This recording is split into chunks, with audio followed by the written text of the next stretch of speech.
On n'a pas de pneus en Algérie. On n'a pas de pneus. On ne produit rien en Algérie. Et je ne suis pas content de vous le dire. Je ne suis pas fier de le dire. Mais au bout de 63 ans, ça suffit, non? Ça suffit. Quand est-ce qu'on va se mettre au travail? Quand est-ce qu'on va arrêter de voler le trésor public? Quand est-ce qu'on va arrêter de donner 80% de la souveraineté nationale à les entreprises étrangères? Quand est-ce qu'on va arrêter de brader notre gaz et notre pétrole à des multinationales étrangères corrompues, comme Total, comme Eni, comme Sinopec? Ah, vous n'aimez pas quand je vous dis la vérité. Quand est-ce qu'on va avoir 0% dans les cimenteries Lafarge, à Uguez, à Maaskar? Quand est-ce qu'on va arrêter d'avoir 0% à Tosyali, Algérie, à Batewa, à Oran? Quand est-ce qu'on va arrêter ça?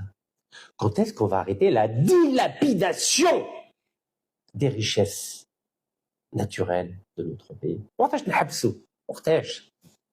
Quand est-ce qu'on va arrêter d'avoir que 8,21% à Tigan-Tourine? Quand est-ce qu'on va arrêter d'avoir 0% dans le gisement pétrolier de Menzel Lejmet North? Les Indonésiens avec Pertamina en 65%, les Espagnols de Repsol en 35%, la Sonatrach à 0%. Nous avons 0% à Menzel Lejmet North. Nous avons 0% à Tosyali Algérie. Nous avons 0% à Lafarge, Uguez et Msila. Mais ça a l'air de déranger personne.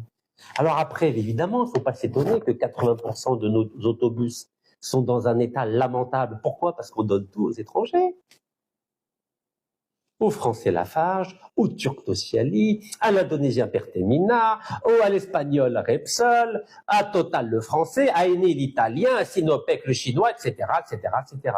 Et pendant ce temps-là, Oulada Ramimotou fait le Ouad al-Harrach. Parce que le volant du bus ne fonctionnait pas, parce qu'on n'a pas de pièces détachées, on n'a pas d'industrie automobile, on n'a rien.